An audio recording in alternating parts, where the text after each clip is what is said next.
speaking today, we have Allison Elgart, and she's the legal director at the Equal Justice Society. She and her colleagues wrote an amicus brief on behalf of social and organizational psychologists, and I'll let her speak to what that was about. Rachel Gossel, professor of law at Seton Hall University School of Law, wrote an amicus brief on behalf of National Parent-Teacher Association in the Parents Involved in Community Schools case. And the brief that she wrote for Fisher focuses on stereotype threat and the harms of racial isolation. Lino Graglia, and please correct me if I said that wrong, is professor of law at the University of Texas at Austin. So basically the institution where all of this is happening, so it'd be really interesting to hear from him. Although he did not file a brief in the Fisher case, Dr. Graglia has written widely in constitutional law, specifically related to constitutional interpretations of race, discrimination, and affirmative action. And Jay Rosner is executive director of the Princeton Review Foundation. He testified as an expert witness in Grutter and recently engineered an amicus brief in Fisher filed by the College Basketball Coaches Association. So I'm going to give each of the panelists 12 to 15 minutes to talk, and thereafter we'll take questions from the audience, and I'll interject within that conversation. So welcome and thank you. Thank you. Hello everyone. I'm going to talk a little bit about the brief that we wrote at Equal Justice Society along with the Haas Center and Wilson Sonsini as pro bono counsel with us. We wrote a brief on behalf of social and organizational psychologists. And so our brief, there were actually multiple briefs written on behalf of social scientists. And we all, many of us coordinated and worked together so that we were not covering the same topics. So our brief really focused on the benefits of diversity from a physiological and psychological standpoint. But what we also talked about was sort of setting some of the context in Texas for the holistic, what we consider a holistic admissions plan. So I want to first set the stage with that and then talk a little bit about some of the benefits that we discussed in our brief. So just to give you some of the broader context, nationwide, for Black and Latino students, 1 in 6 students attends a hyper-segregated school, which means that the student population is 99 to 100% racially or ethnically homogenous. And about 40% of Black and Latino students attend an intensely segregated school. That means that 90 to 100% of the student body is racially homogeneous. More than 3/4 of those schools are high poverty schools. So that sort of sets the stage for what we consider unequal educational opportunities for these students. A lot of the unequal educational opportunities are a result of residential hyper-segregation, residential segregation, residential isolation. Residing in neighborhoods of high poverty and racial segregation has a direct effect on these students' education. It's actually equivalent, it's been shown in studies, it's equivalent to missing a year of school, an entire year of school. And a lot of the structures that lead to residential segregation and poverty contribute to what I'm going to talk about a little later, implicit bias, prejudice, racial isolation, and psychological stress responses. So in Texas, you know, as you all know, they have a 10% plan, and the top 10% of all the students are from the high schools are accepted into the University of Texas. Now, of Texas residents, that accounts for 81% of the class that's admitted. So it fills 88% of the spots allotted to Texas students. And then on top of that, what Texas determined was that they could not, race-neutral efforts were insufficient to achieve their mission of getting diversity at their university. They found when they were using race-neutral methods and not using what we consider this holistic admissions policy, the percentage of classes with 0 or 1 Black or Latino students actually increased. So there were more classes that had either just 1 Latino or Black student or 0 Black or Latino students. Also in Texas, the Latino students are even more concentrated in schools that are mostly black or brown. And so what Texas did was to come up with this admissions policy to fill the remainder of these spots. And as I said before, it's just a small percentage of the spots at the university. And so just to give you some background, so what the plan does, there are two metrics in the UT process. There's the academic index, and then there's the personal achievement index. So the academic index is based on class ranking and scores. And then the personal achievement index is based on 3 scores. It's based on the scores of 2 different essays, and then it's based on a personal achievement score. So race can be considered as part of that personal achievement score. So it's a factor of their personal achievement index, which is just a factor of their overall metric that they're considering in this admissions policy. So you may hear people say, we like to say that race is a factor of a factor of a factor in this admissions policy. So it's not one of the predominating factors, we argue, in Texas's admissions plan. And this personal achievement score is where they bring in life circumstances. Race can be considered as part of that, and race can enhance the personal achievement score of any student from any racial background, including white students. So if you have a white student who has been disadvantaged and is not in the top 10%, their race, if they're in a majority Latino high school, for example, their race and their special circumstances and background in how they, in their high school, can actually influence their own score as well. So it's not limited to minority students. So what the personal achievement score really looks at is the student's relative success in the face of what we consider harmful and widespread stereotypes that affect their educational opportunities. And so because of the hyper-segregation in Texas, we think the top 10% plan is a blunt tool. You're not taking into account the students' life circumstances, you're not taking into account what they're facing in their neighborhoods, and many of those factors in terms of what the resources are at the schools, the qualified teachers, whether their parents went to college, the poverty rates in their schools, all of these can influence how a student is able to succeed in school. And so what we think is that the percentage plan the top 10% plan actually needs to be combined with something that looks at, first of all, looks at the individualized students. And we think that fits in line with Grutter, which said that you have to have, individualized assessment of the students and take into account all of their circumstances, have a really holistic review of what a student's experiences have been, and not just look at their test scores or class ranking, which we think is just a blunt tool. It doesn't actually take into account anything other than how they can do on a test or how they're ranking in a class. And because of the structural disparities in Texas that affect majority of Latino and Black students, many of them can only be considered for admissions by considering measures outside this 10% plan.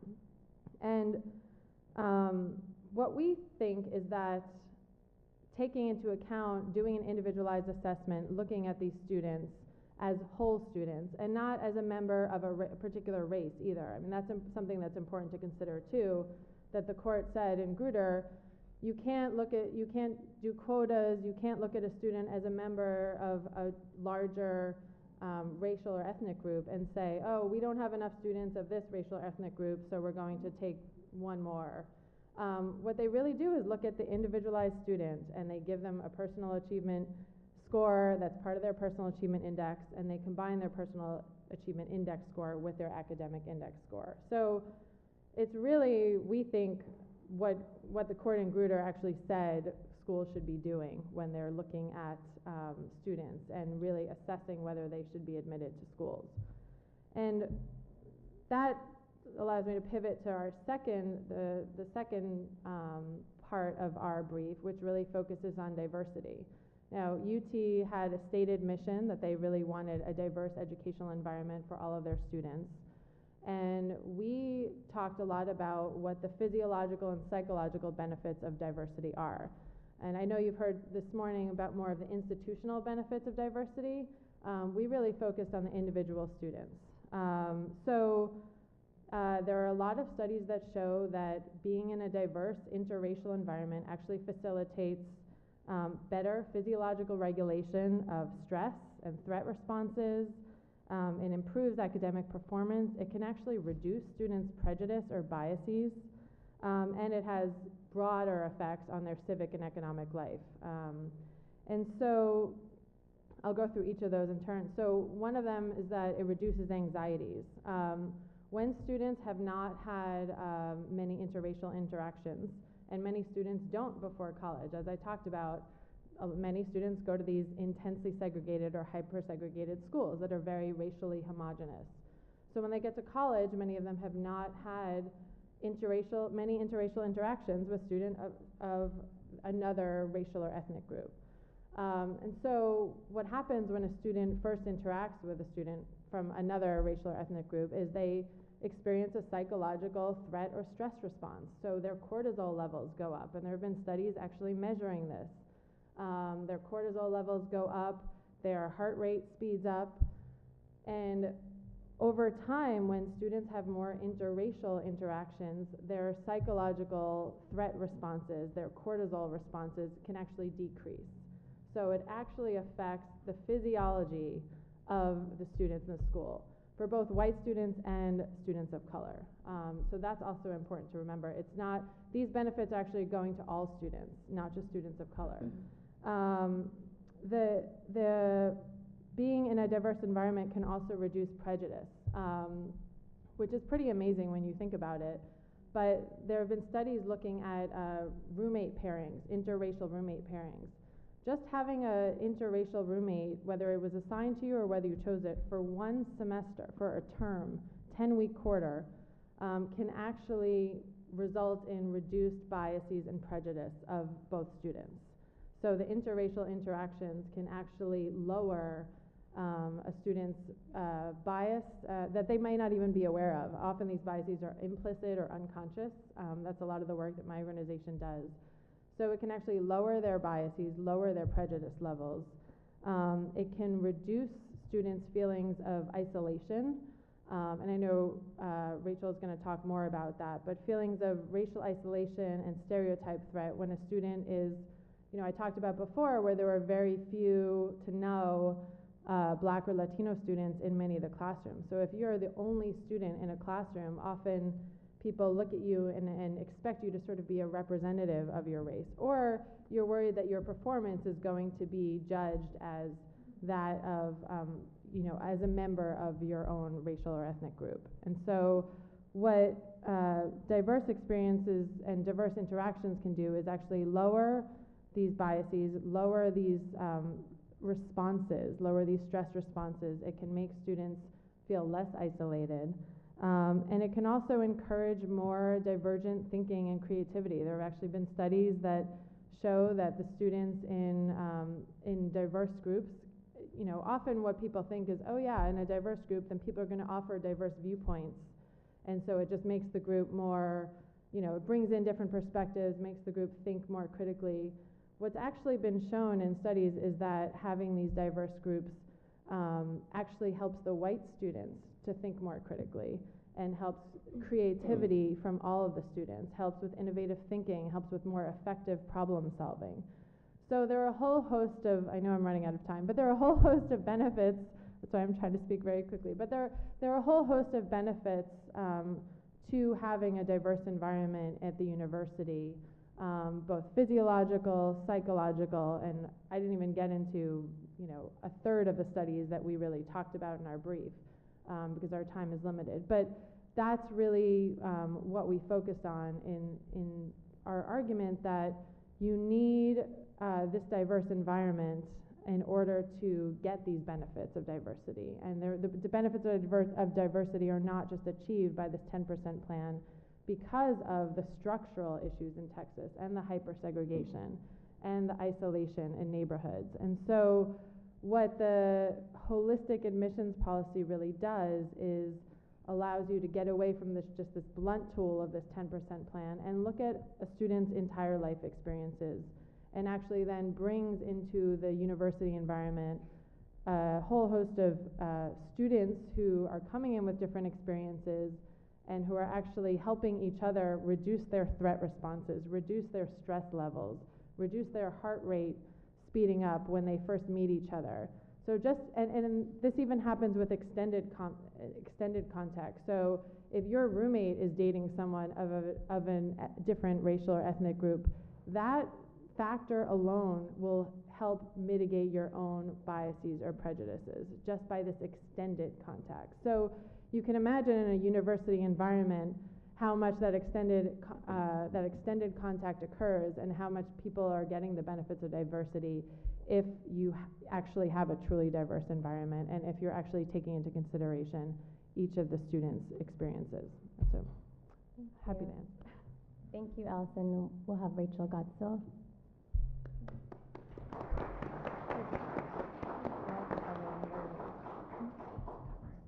Good afternoon. It's wonderful to be here, and I appreciate going after Allison because I think she has the context in a very useful way. I'm going to diverge from the very text-specific discussion, and even to some extent the specific discussion of the educational effects of diversity, and rather I'm going to focus on meritocracy.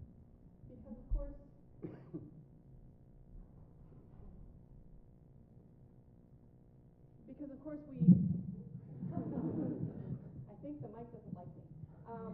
As a I feel like Jay Leno or something. Because it seems as though it's generally accepted that universities should be striving to attain a meritocratic ideal. We should admit students who can meet stringent academic standards, who are going to excel and contribute to our institutions, who are going to be our leaders. And these are fair and laudable goals. This is what universities should be doing. Now, most of us understand diversity to be relatively broadly defined. So we do look at test scores and grade point averages, writing samples, letter recommendations. Most universities also are deeply on the lookout for a tuba player because it's important that our marching bands are able to march effectively. And again, so talents and skills can come into play. And the goal that universities have in achieving this mix is this eclectic and diverse student life that leads to a robust student body and campus life.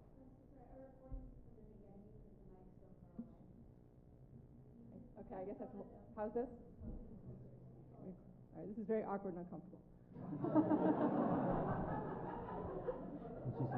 So now, again, while looking for tuba players, generally the sort of first set of questions that admissions officers will ask are what are students' kind of objective measures of merit. So we look to grade point averages, we look to standardized test scores, and these are useful, of course, because they help set a baseline for academic achievement to suggest that said tuba player will in fact achieve in the classroom as well.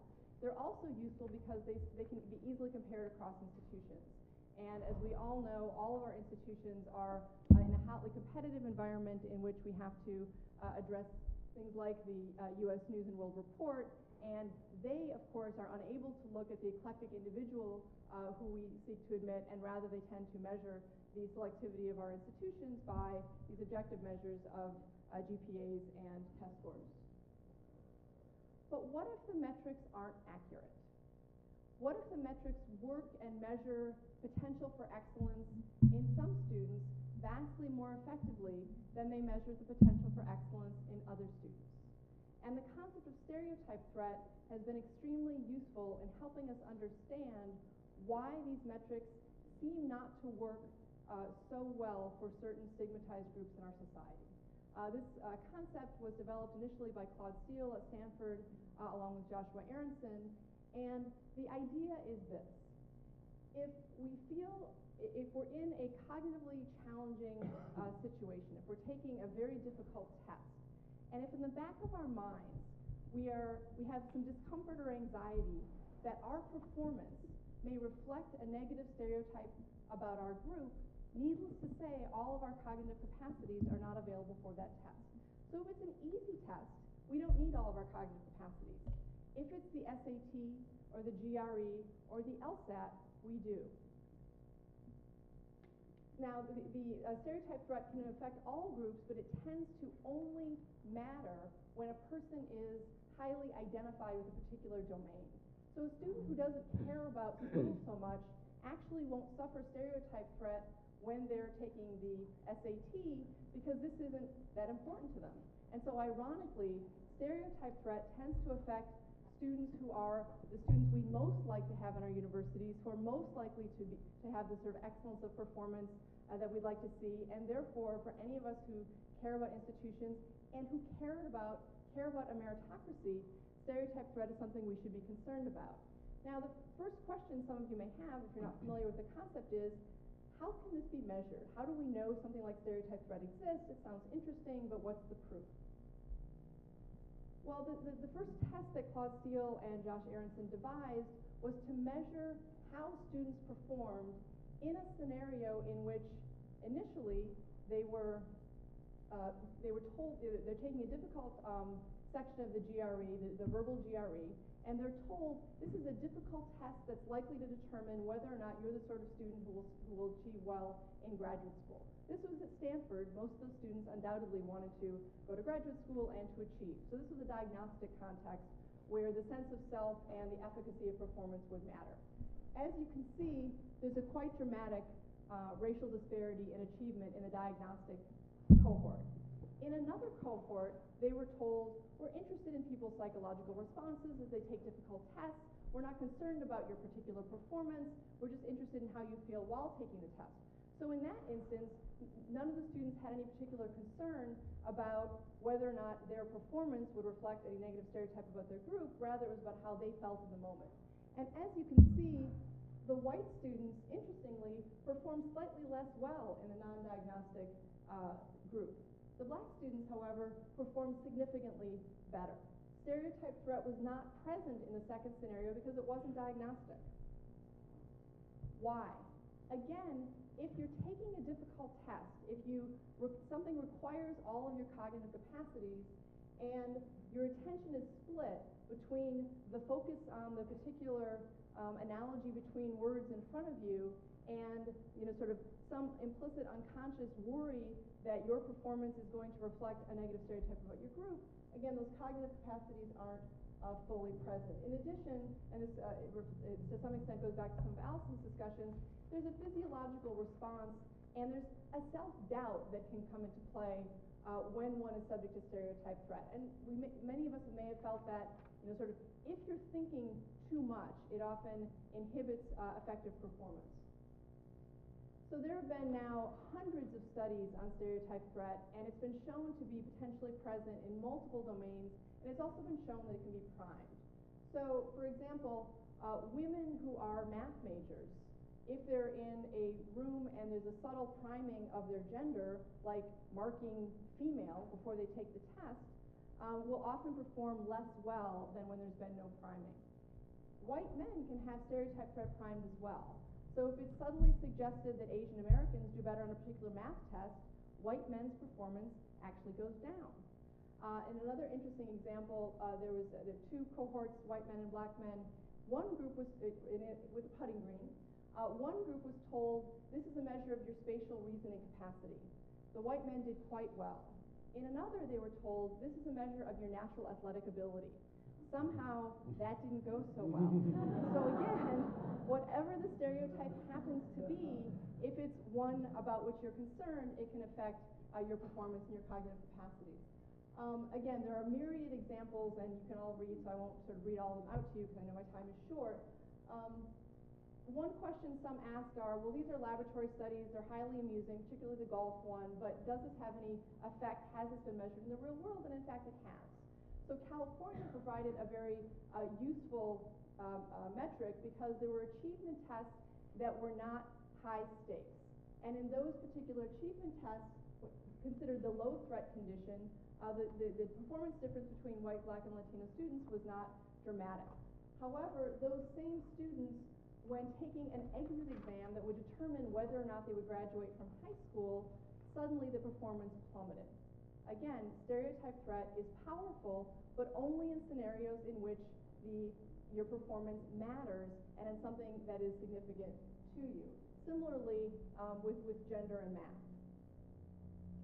So can stereotype threat be ameliorated? Yes, it can, in a couple of different ways. One of the ways in which it can be ameliorated is to be studying in a diverse environment in which race is not salient. Now, as Nancy Cantor described so eloquently this morning, it's not the case that in every instance in which there are people of different races present, that your race isn't salient. That atmosphere has to be constructed more carefully. But when it's the case, when you have, again, sort of racial diversity across faculty, when you have an environment in which there's inclusivity, stereotype threat diminishes considerably. There's also a study suggesting that if the test at issue has been shown to be, or if you're convinced that it's actually less relevant and efficacious than you think, like the MCAT, in fact, doesn't determine whether or not you're going to be effective in medical school. The MCAT doesn't determine whether or not you're going to be a good doctor.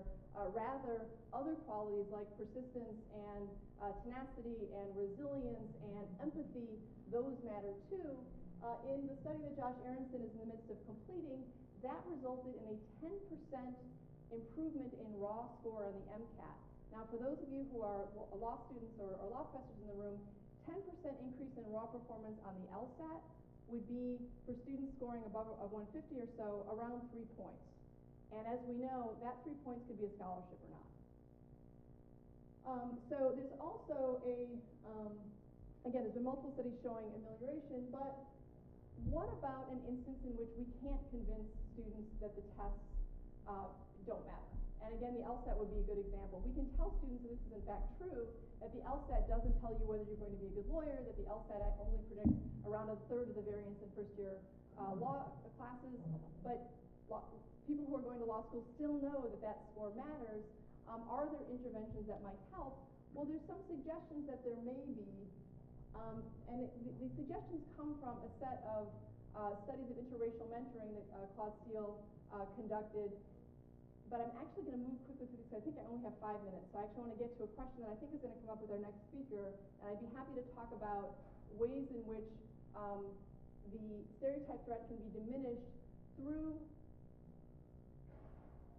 a method in which an individual's capacities in which an individual is convinced that their capacities are capable of meeting the difficult test. And again, I'd be happy to talk about that later. But I think 2 quick points I'd like to make before my time is up. One is there's an assumption that affirmative action harms white students. Now, I think that assumption can be rebutted across multiple domains. One is the assumption that any particular white student didn't get into a particular institution because of someone else's race. I think it's kind of odd, given that it's my tuba player really who took the spot. So again, as we know, there are so many different factors that determine whether any one person got into a particular institution that it seems a little odd to me, or even slightly absurd to assume that it's race that's the factor. But let's assume for a moment that the white student is convinced that it is in fact race that's the cause. Is the white student harmed? Well, what's actually very interesting is that studies have suggested that for white students, selectivity of institution is actually not that salient to future success. So this recent Dale and Kruger study shows that a student who has a 1600 LSAT and a 3.5 GPA who goes to the University of Illinois is actually going to have virtually identical kind of earning success outcomes as a student who goes to Northwestern. So the student may be unhappy when they get the admissions letter, but in terms of long-term success, earnings, etc., selectivity doesn't have nearly the effect that we assume it does. But there's actually a group for whom it does, and that's Black and Latino students. Now, why would that be? Signaling. The white student doesn't need the signaling effect of the elite institution in the same way that a Black and Latino student does, and this gets back to the implicit bias and other kind of societal present-day discrimination that continues to exist. What about mismatch? I think we'll be hearing about this from Professor Graglia in a few minutes. Richard Sander submitted an amicus brief and has written a book recently arguing not that affirmative action harms white students, but rather that affirmative action harms students of color. How? Well, it's putting students who are actually not sufficiently capable and competitive into institutions in which they can't compete. And if one follows that logic, this is harmful to them. Their outcomes are going to be, their ultimate outcomes are going to be harmed because their grades won't be as high. Most of his studies are done in law schools, and he concludes that in fact we have fewer black lawyers as a result of affirmative action than we would if affirmative action hadn't been applied these past couple of years. Well, it turns out that the vast majority of research at the college level show that Black and Latino students graduate from selective institutions at much higher rates than they do at less selective institutions. So that's kind of an easy rebuttal of that claim. In the law school context, a host of statistical methodologists, the vast majority of whom have no stated opinion on affirmative action whatsoever, evaluated the Sander data and to assess whether or not the conclusions are consistent with the standards of kind of causal inference. Can it really be shown that where a student went to law school, that the race of the law student leading to the admissions to a more selective institution have led to these outcomes? And they concluded that there's absolutely no basis upon which those conclusions can be supported, because Professor Sander violated the most basic aspects of statistical methodology. This group of scholars submitted the brief to the Supreme Court in which they concluded, and again, these are not people who appear to support affirmative action in any other context, that the basic methodological errors invalidate the conclusions to the extent that the work that these conclusions are without value to the court. I'd be happy in question and answers to talk about what those specific kind of methodological weaknesses are, but it was notable, again, the extent to which these methodologists sort of spanned institutions, spanned political perspectives. Their opinions appear to be spurred by a concern that their causal and statistical methodologies were being used to support conclusions which weren't present. Now, there's actually another form of stereotype threat that I think we should also talk about for a second, because often people who support the use of the LSAT in the way that law schools use it, who support the use of the SAT in the way that it's used, say, well, if stereotype threat really is the issue, why is it that the LSAT actually overpredicts Black and Latino performance? Why is it that law students of color actually do less well in some instances than their LSAT would predict? And that's seen as a way of supporting, sort of the accuracy of the LSAT, or at least kind of undercutting the notion that it's the LSAT that's leading to students not being admitted where they should. Well, there are a couple of explanations for why. One, I think, is that the conditions in law schools could not be more perfect for triggering stereotype threat. Everything hinges upon a single exam at the end of the day, where you're sitting in a classroom generally surrounded by people who are not of your race. But there's another phenomena as well that's been deemed white stereotype threat.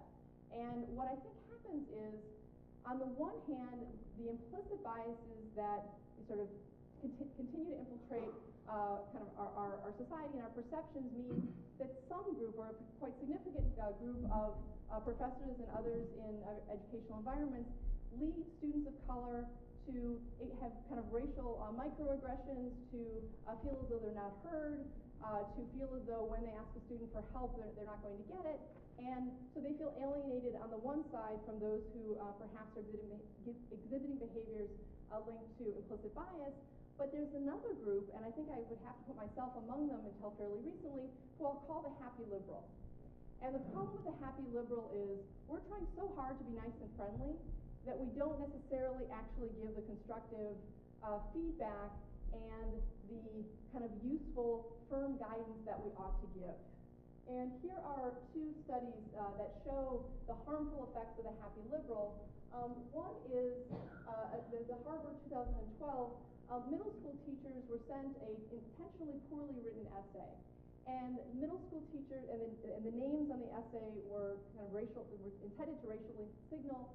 They gave vastly less constructive feedback, negative feedback, to the Black and Latino students than they did to the white students. Again, if pure happy liberal response. I don't want this student to think that I'm a racist. I don't want to be perceived as a racist, so I'm not going to write anything negative on the margins of the paper. The exception to that general norm were teachers who felt that their principals had their backs, were supportive of them. That group gave equal levels of negative feedback to black students, but not to Latino students, suggesting to me, and suggesting to the author of the study, of course, who thought about it more closely than I did, that with African American students, the failure to give the constructive feedback in the first instance was a fear of seeming racist. With the Latino students, it may well have been an underestimation of capacity or an implicit bias. The second study, and then I'll stop, involved peer advisors at a major university who were asked to advise a student about whether they should take calculus and chemistry in the same semester. Now, to the white students who they're told, best subjects history and biology, worst is math, white students who had this particular profile were told, don't take those in the same semester. Sequencing, take chemistry in the summer where it's much easier. They were given the kind of advice to help them along their way. That same advice was not given to black students. They were told, you'll be fine if you take chemistry and calculus in the same semester.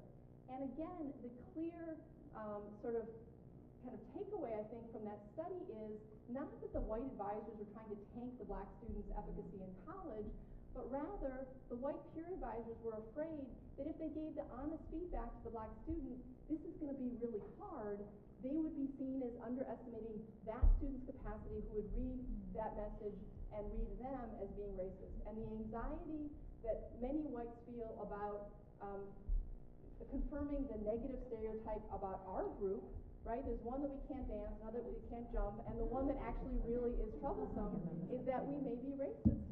And so I think that there are a myriad of factors that explain the academic achievement gap in higher education. These are our students, these are our best and brightest. These are the students who are going to be our leaders. We need to alter and reform our institutions so that we allow them to excel and be their best selves, but we also need to make sure that they're in our institutions. Thank you.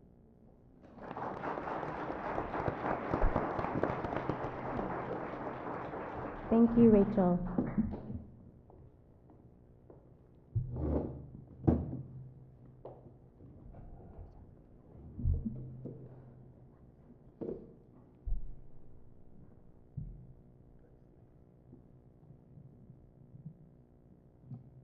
My time hasn't started yet.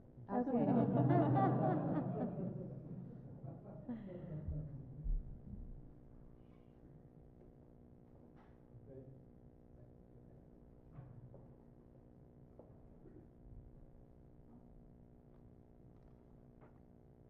The Fisher case presents the issue whether a state university may give preference to some applicants for admission on the basis of race, and thereby necessarily disadvantage other applicants on the basis of their race.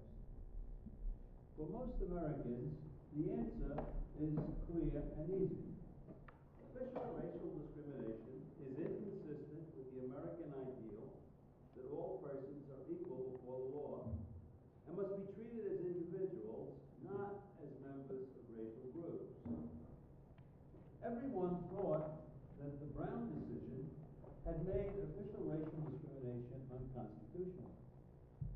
And Title VI of the 1964 Civil Rights Act makes it illegal for any institution, such as the University of Texas and nearly all other colleges that receive federal funds. Why then is race discrimination by a state institution still an issue? The answer is that the end of segregation turned out to be something of a disappointment or even an embarrassment for civil rights professionals. Blacks were no longer excluded from the University of Texas by law, as they had been, but still very few attended. Could it be segregation was not as important as had been thought? The source of the problem, as of all our racial problems, is poor black academic performance. The grim and astounding fact is that the average black 12th grader performs at the level of the average white 8th grader in reading and math. It is hardly surprising, therefore, that very few meet the admission standards of selective schools. And, indeed, as Dr. Cantor pointed out this morning, they face a more serious problem for many of high school graduation. Instead of attempting to address this problem, as Mr. Porter pointed out, the basis is serious, institutions of higher education attempt to conceal or overcome it by simply reducing admission standards for blacks at selective institutions. And that, unfortunately, is not the solution. One problem with the practice of race preference is that it in effect adopts as official policy the view that blacks cannot meet or be expected to meet the admissions requirements applicable to whites and Asians. As again, Porter pointed out, what could be more insulting? This is the last message black students need to hear. It serves to reduce their academic confidence and effort and does not increase interracial respect. In addition, it raises suspicion as to and demeans the accomplishment of all blacks. Further, it raises the question of group racial differences, a question we'd rather not raise, as in the bell curve, which a policy of racial neutrality makes irrelevant. Finally, it is a prescription for unending racial hostility, as whites will never cease to object to having their children placed at an educational disadvantage. How then can the practice of race preference in college admissions be justified? What possible benefits can there be that overcome these disadvantages? It was once claimed, indeed we heard it claimed here this morning, that the ordinary admission standards, SAT scores, high school GPA, were culturally biased against some, though not all, racial minorities. It is now clear, however, that blacks do not outperform their admission scores. In fact, they tend, unfortunately, to underperform them. The claim that race preference is necessary simply to correct the underrepresentation of blacks on campus is invalid, first because selective schools are not meant to be representational institutions. And second, in any event, it is not a justification but a tautology. We must admit more blacks in order that there be more blacks.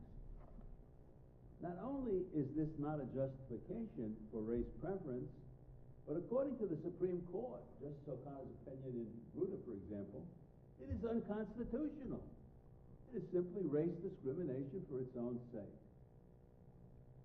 Nor can race preference be justified as a remedy for disadvantage, because race is not a proxy for disadvantage. Not all, and not only blacks, have been disadvantaged. In any event, preferential admission to selective schools is not a program for the disadvantaged, but only ordinarily for the most advantaged that can even think of applying to a selective school. No black was ever denied preferential admission at the University of Texas Law School, for example, because he or she was not disadvantaged or was exceptionally advantaged. You know, President Obama was asked by a reporter once, did he think his daughters should get race preference? He said, oh no, they've not been disadvantaged. If they live in the White House, that can't be bad. If they applied to Stanford, no, he said.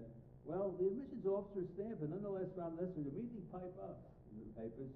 They'd get a preferential admission anyway. After all, they had the one qualification, they were black.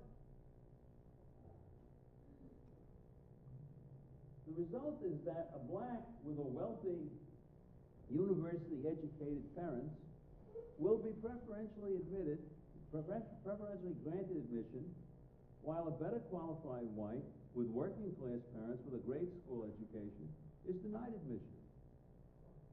The injustice of which is apparent, except to most of the speakers on this panel. Any college or university truly interested in diversity in a student body would give preference admission on the basis of socioeconomic status, where the difference in experience you would expect to be greater. Apart, however, from all considerations of principle and justice, the use of race preference admission of students to selective schools should be rejected on the purely practical ground that it actually serves more to harm than to help the preferred students. The effect of race preference programs is almost always not to give the preferred student an opportunity to get a college or university education. We certainly heard a lot this morning about the importance of education, but that's not the effect of this, but to place him or her in a school more selective than a school for which they are fully qualified and would otherwise attend. The result is this now famous mismatch of the student's academic qualifications with the school's ordinary requirements. The students are thus necessarily placed at an academic disadvantage, which there's no magic to cure, and typically a large one. The University of Texas, before the Hopwood decision, for example, quite openly they had admissions requirements. The presumed admit for blacks was lower than the presumed deny for whites and Asians. Now, you're not talking about tipping the balance or any such thing. To do this, the gaps must be very large to be overcome, unfortunately. The result is to almost virtually guarantee that these students will be in the bottom portion of the class. How can that be encouraging or helpful? I would think it would create a stereotype threat or something.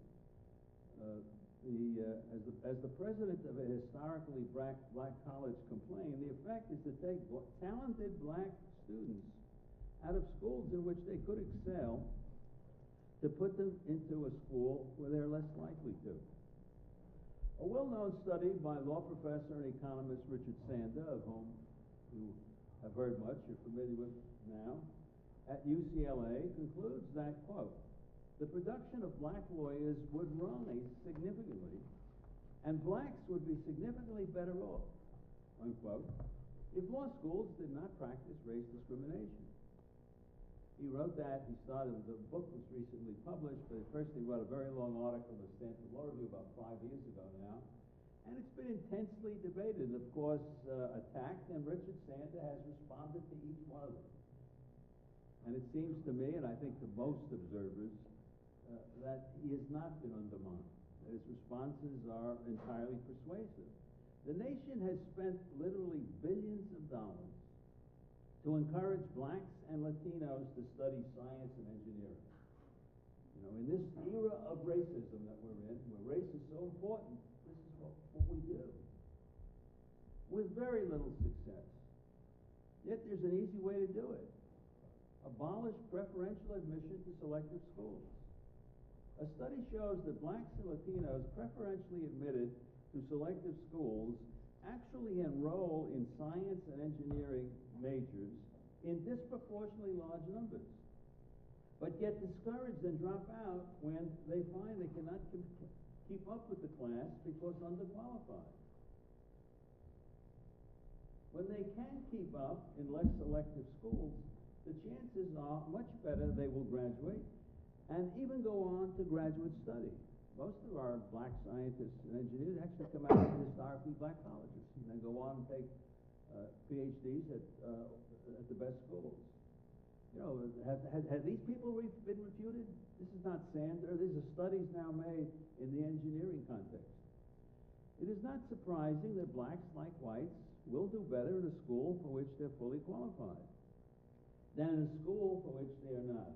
If facilitating the movement of blacks into the economic and educational mainstream is the objective, racially preferential college and university admissions are not merely unhelpful, but counterproductive. The Supreme Court first ruled on this issue in the famous or infamous Bakke case in 1978.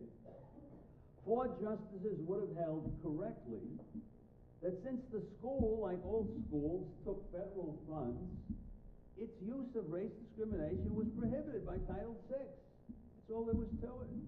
One more justice and this would have been over in 1978. We wouldn't have heard any of this. We wouldn't need this conference. We wouldn't need Fisher. There was no need, however, therefore for them there was no need to consider the constitutional question. The other 5 justices, however, insisted, quite wrongly, that Title VI just didn't mean what it said. Brennan said it was cryptic. Powell said it was majestic. Not quite the same thing, but in either event, what they meant is they weren't going to pay attention to it. It didn't mean what it said. It prohibited race discrimination. And they therefore had to address the constitutional question. 4 of them, led by Justice Brennan, would have held that strict scrutiny is not applicable to discrimination meant to benefit blacks, and as it would be only to discrimination meant to exclude, as we've heard today. And that its use by the school was justified to remedy social discrimination. Now, this would have been a much more favorable ruling for affirmative action. The 9th justice, however, Justice Powell, a famous seeker of the middle way, took the position that strict scrutiny applied to all racial discrimination and that societal discrimination was too vague and uncertain to be a justification. So we talked about the Marx rule today, and this shows that so the Powell decision became the law. The other 4 was much broader and more beneficial to race discrimination, but Powell's was the difference, and so the narrowest approach is the one that becomes the law. Harvard, Powell thought, naively believed, had found the answer to race discrimination as permissible in higher education. It was permissible in order to meet a school's compelling interest in student body diversity. Diversity means more blacks, including racial diversity. After all, Harvard argued, if it can prefer a student from Montana to a student from New York, why may it not prefer a black to a white? Harvard apparently had never heard of the 14th Amendment. William Buckley once said he'd rather be ruled by the first 2,000 names in the Boston phone book than by the Harvard faculty. With good reason, and we are ruled by the Harvard faculty, never more so clearly so than this. Powell's peculiar one-man opinion thus became the law of school racial preference, the Marx rule. It was raised, however, to the status of a majority opinion when adopted by the court in its 5-4 decision in Grutter. Again, the liberals would have said, you don't need strict scrutiny, which is why we're stuck. But O'Connor, supposedly also a conservative, stuck with Powell, and that's why we have it. There is very little basis, however, for the claim, and very few people believe, again, except panelists at this symposium, that racial diversity is a compelling interest. Why is admitting a few less qualified blacks going to be in everyone's educational advantage? Nor does anyone believe Justice O'Connor's statement, equally incredible, that racial preference will end in 25 years because more blacks by then will be able to meet the ordinary admission standards. Well, that was 10 years ago, and there's no evidence that the racial academic achievement gap is closing, unfortunately. The central issue presented in Fisher is whether the court will continue the diversity charade. If Justice Alito, who replaced Justice O'Connor, had been on the court in Grutter, the decision almost certainly would have gone the other way. Since Grutter, the court has decided 2 important race discrimination cases. Parents involved, as you heard this morning, a man from Kentucky, held that a school district could not consider race even to integrate a high school integration, but in Reekeby's found New Haven case, the court held they couldn't consider race to cancel a test because blacks had not passed. As Chief Justice Roberts said in Parents Involved, the way to stop discrimination on the basis of race is to stop discriminating on the basis of race. And that should be the end of all affirmative action. Thank you.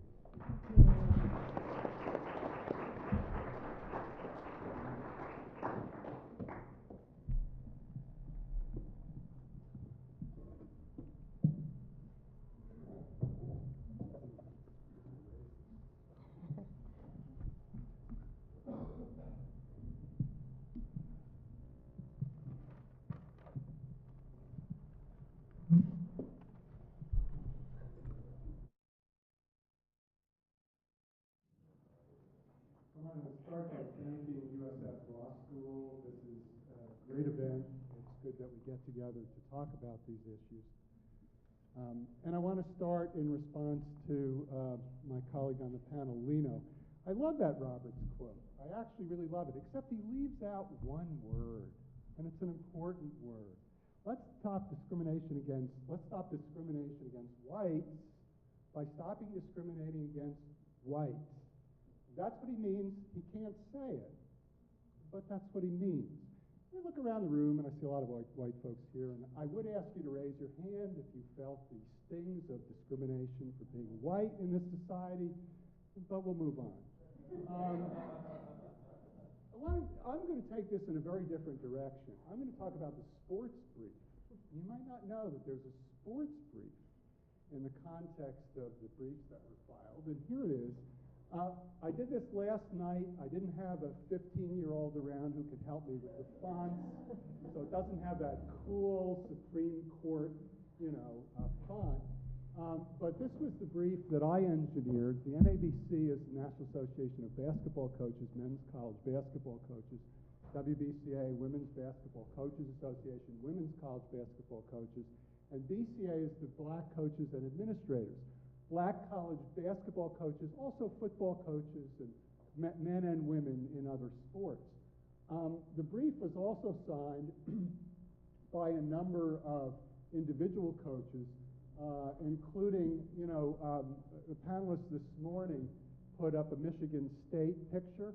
We have the Michigan State coach, Tom Izzo, coming out firmly in favor of affirmative action, along with luminaries like Tubby Smith, both of whom have won national championships, and two wonderful Bay Area coaches. You'll notice Johnny Dawkins from Stanford and Mike Montgomery of Cal, along with other well-known men's and women's basketball coaches. So there were 43 individuals. Because of font limitations, we could only get that number on the cover, and the three organizations represent 12,000 coaches. I wanted to just do a little scorecard of the amici. On the left-hand side is just a little breakdown of the 17 briefs filed supporting Fisher. Right-hand side, just a little quick calculation of the 73 briefs supporting University of Texas. I'm kind of saddened that our conservative brothers and sisters on the other side supporting Fisher couldn't convince any businesses or governments or even universities or religious organizations or anyone. Maybe they didn't try. Maybe none of those entities were that interested in opposing affirmative action. And just quickly look at the numbers on the right. Now, the one place on the right, and it's ironic that they're on the right, isn't it? But the one place among the amici supporting University of Texas that's interesting is we had no civil rights officials on our side. And they did have 25 what they call civil rights officials, people like Edwin Meese, who is the Attorney General, and typically civil rights related jobs in Republican administrations. But they did have more of those than we did. And so I encourage you to just think about that kind of imbalance and what it might actually mean. And now I'm going to take you on a little journey that I took which ended up in the sports brief, with a couple of observations that I made in each of these domains and in the lesson learned in each of these domains. Starting with sports, where I was a high school basketball player, sat on the bench, second team, got in a little bit, didn't play in college, but have been a fan since then.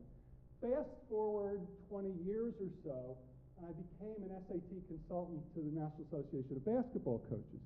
Why, you might ask? Well, for a very important reason. The coaches are very concerned about the SAT and the ACT because they play into an initial eligibility index which freshmen must meet in order to compete in college sports. So they are interested in the test scores.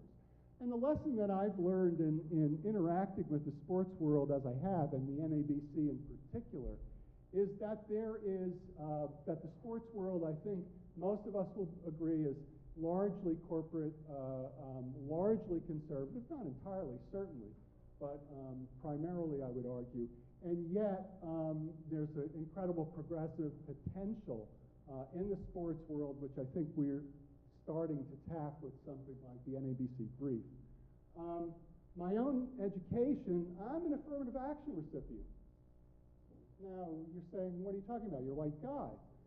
Yes, I'm a white guy, but I'm a recipient of the real affirmative action. And the kind of affirmative action we're talking about here today is impacts 5 or 10% of an incoming class, which is incredibly significant.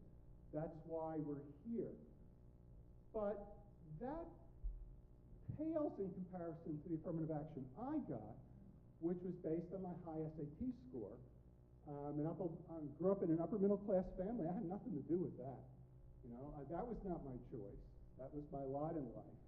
And given the high correlation between SAT scores and socioeconomic status, complicated by race and ethnicity, I feel that I benefited from the affirmative action that doesn't impact 5 or 10% of a class of a selective institution. It impacts 40, 50, 60%, arguably 70 or 80%.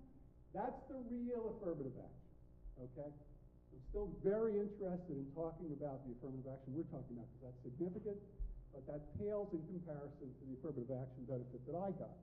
And because I'm good at bubble tests, the LSAT wasn't a problem, and a whole bunch of bar exams, because it has a multi-state multiple choice section, at least back in the day when I took it. I taught in a public high school, so I had exposure, and it was a diverse public high school with city kids and suburban kids. And the lessons that I get from education certainly were made far more eloquently by panelists prior to this panel. But I did so, I saw segregated K-12 education that we have in this country. But back in the early 1970s, I first began to see and think about the struggles that black kids had on the SAT. I've been involved in test prep for over 25 years. My inspiration was, as a young attorney, I sued ETS on behalf of an individual student. I later sued LSAC. I took my lumps. I lost a lot for a couple of decades. And then proudly, I was a member of the legal team with the only two lawsuit victories of individual students against ETS. So I righted the ship a little bit along the way. But I got involved in test prep as a result of that litigation, and now run the Princeton Review Foundation, in which I do test fairness advocacy, like speaking here today, and provide resources, information, and test prep courses to underrepresented minority students. Both at the high school level, I work with the SAT and the ACT, and at the college level, I work with the GRE, LSAT, GMAT, and MCAT. I did deliver expert witness testimony in Grutter, and the lesson learned throughout that domain is the SATs and the LSATs are really a driving force making affirmative action necessary. That's not only my conclusion. I like the research of Barta Tienda of Princeton, a sociologist who came to that conclusion in an article, in a study she published in the American Sociological Review a couple of years ago. The final domain of those domains was affirmative action.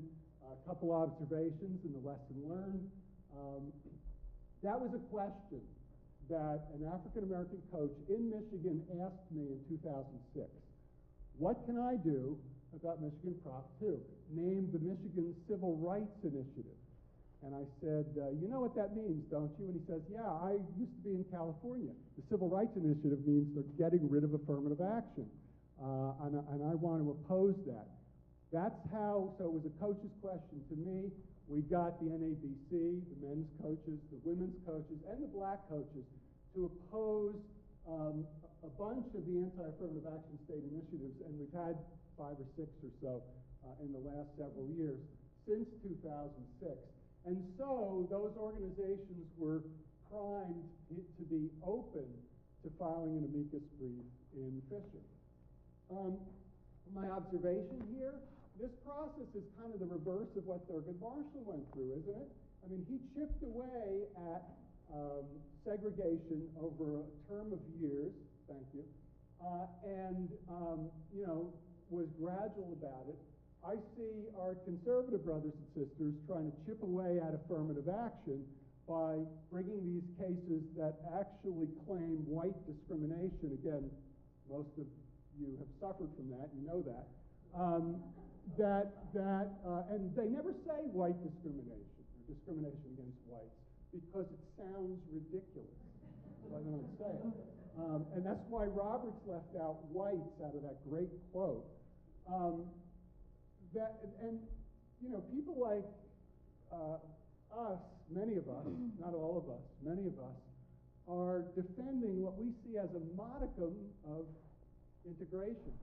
I mean, the relatively small numbers of minority students that exist on most university campuses and that don't exist anymore at Cal or UCLA because of Prop 209.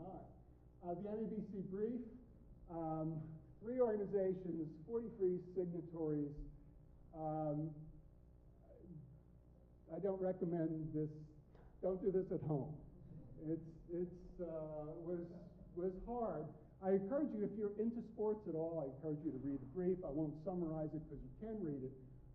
But the touchstone of the brief, which I think was really compelling, is talking about how sports was one of the most segregated aspects of American society in several of our lifetimes. And the transition of sports to a more diversified context provides kind of a guidepost of where universities could conceivably go. My lesson to you law students, if you're working on a brief and you want to start October 15th, start at September 15th, okay? So the next steps, what to do when the Supreme Court does what it will do. I'm thinking about going to coaches in other sports and at other levels, but I'm not sure. This is new turf, and please come up to me afterwards and make suggestions, because I need them. Couple of quick comments about Fisher post-2013. If affirmative action is eliminated or significantly constricted, I'm wondering whether the new strength of the Latino electorate will cause what I call their Pete Wilson Prop 187 type backlash. Those of you who are a little older who've been in California for a while, back in the 1990s, Pete Wilson did a Prop 187 was an anti-immigration state ballot initiative which would deny undocumented students education and services, et cetera. And that produced a backlash by the Latino electorate, which has created a Democratic dominance in California state politics, with the exception of actor and family values Governor, Schwarzenegger. But I'm wondering if the Supreme Court does that, given what happened in November, and it's a new argument, will that kind of thing can it occur on a national level? I think the state flagships will either have to go test optional, or they will see what Cal and UCLA has seen on the undergraduate level, and even worse impacts in the graduate and professional schools. And finally, the deep irony of this is that 5 male Supreme Court justices may take away a tool that males might really need 5 or 10 years down the road, because we're getting wiped out by females in terms of percentages attending college, percentages graduating. So that would be deeply ironic. This is incredible. I got the 1 minute left sign. I'm actually finished. This has never happened to me.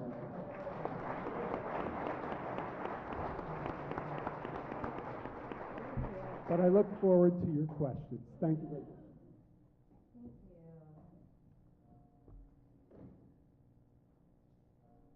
Thank you all for your thoughtful comments. I just wanted to make a few brief comments, and additional context to consider before we engage in a larger discussion.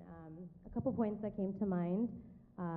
One is that affirmative action, especially in this particular case, is not really about admitting non-qualified black students, right? However, we may want to have a conversation about admitting non-qualified legacy admits, because it's definitely a much larger issue in that context. So within the first 10 minutes of the Fisher deliberations, the justices acknowledged, and the folks on both sides acknowledged, that Abigail Fisher would not have been admitted to the University of Texas even if affirmative action was not in effect at that time. So I think that's really important to consider. Some additional context, as Allison had mentioned about the Texas context, and Texas looks at about 10,000 applicants a year using the 10% plan. And race is considered holistically for about 1,500 in-state applicants in addition. And part of the reason why the university decided to do that post-Grutter and following the Grutter decision is that while Texas is hyper-segregated, it is not as segregated as other parts of the country, and it's not segregated enough, although that's an ironic statement to make, but it's not segregated enough where pulling the top 10% of each of those colleges is going to give you a very neat kind of collection of diverse population, because the schools are not that segregated always. In terms of the mismatch hypothesis, this is something that UT Austin considered, and they wrote a 2004 proposal to consider race and did an analysis of their institution before they moved forward with that. And one of the things that I found really interesting in that overall proposal is that, especially in the law school, what they found was, in terms of using race-neutral proxies, they actually found that there was a much more significant racial achievement gap without using affirmative action.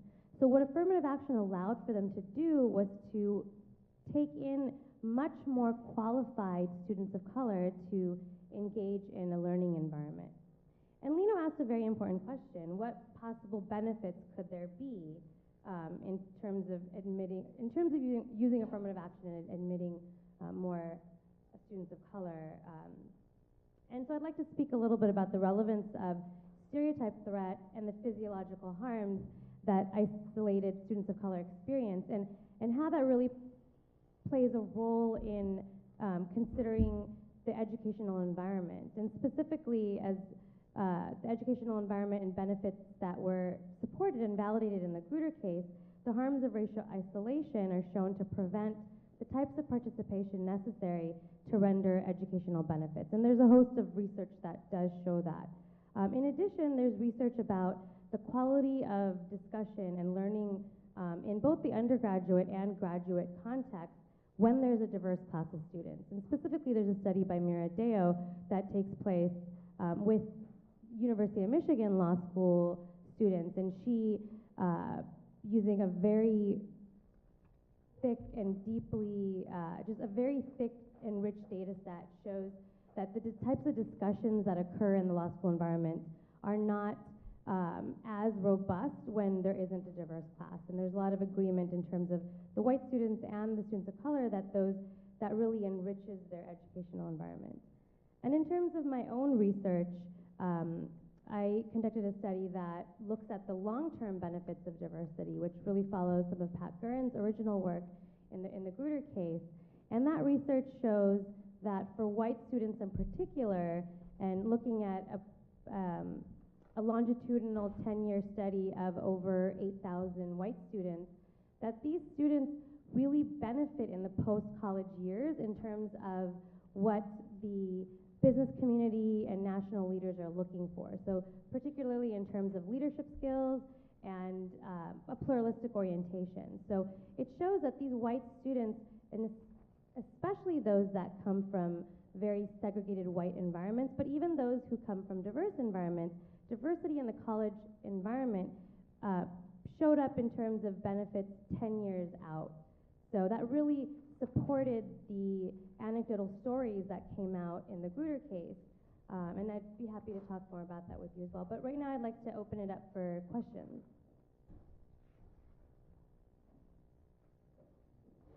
Or comments.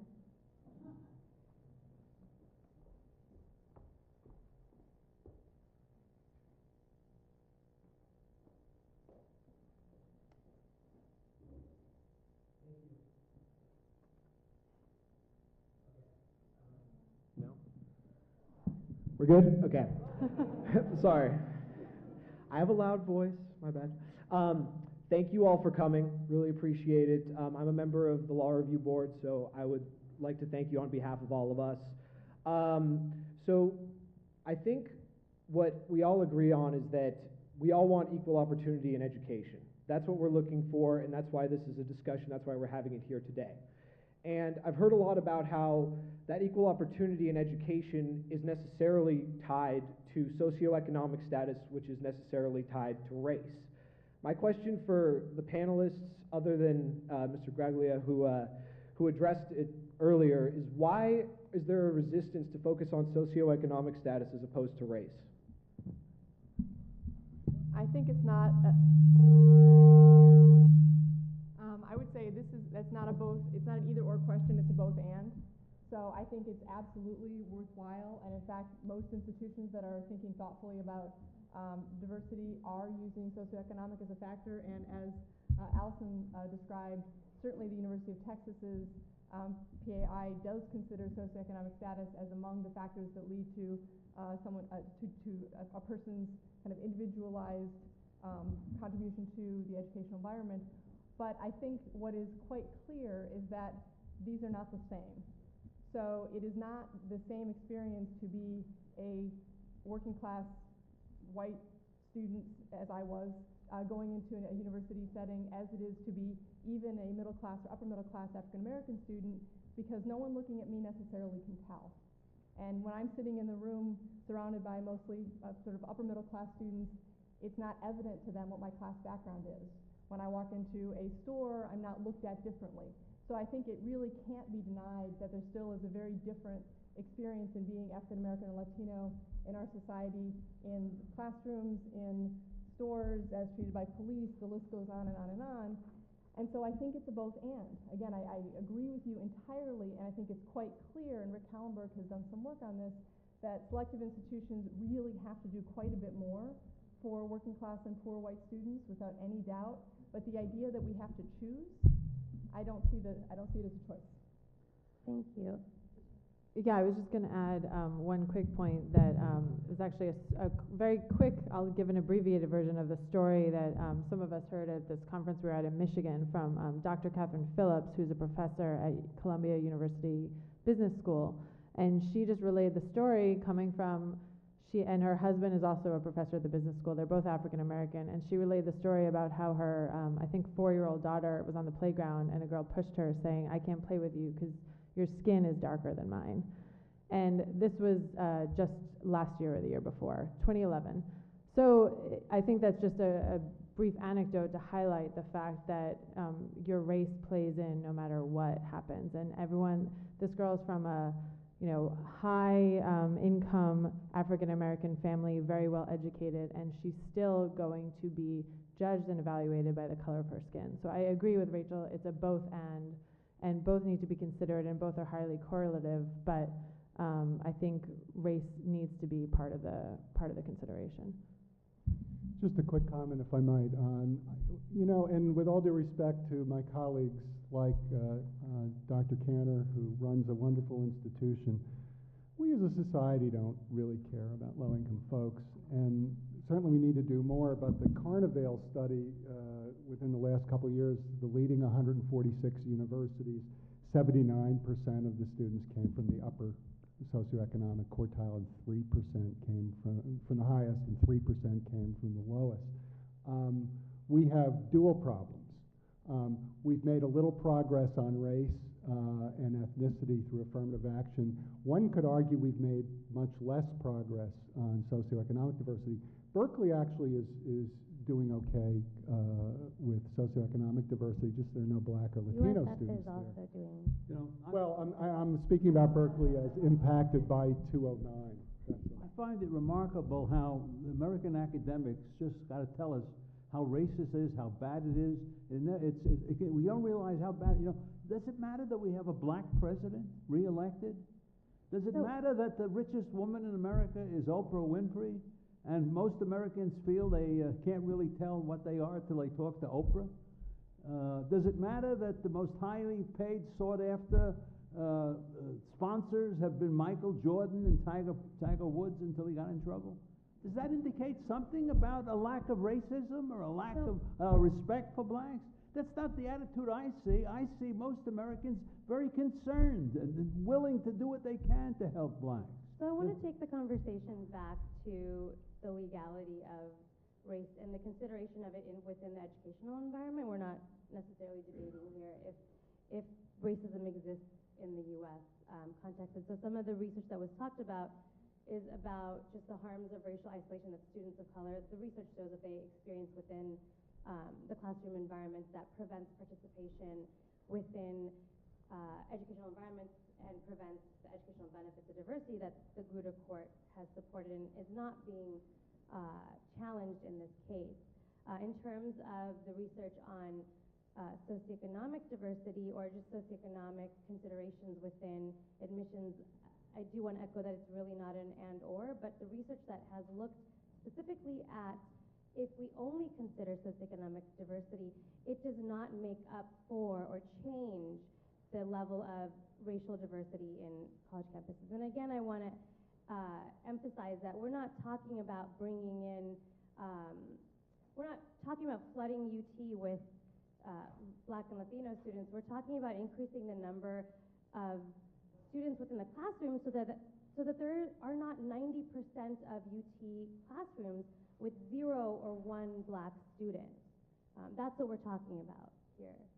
So, another question? I hate to pause this conversation right now, but out of respect for our final panel for the day, if we could take our break now, and then I'm sure there'll be time at the end of the day and over break to continue this conversation with each other. So, thank you all.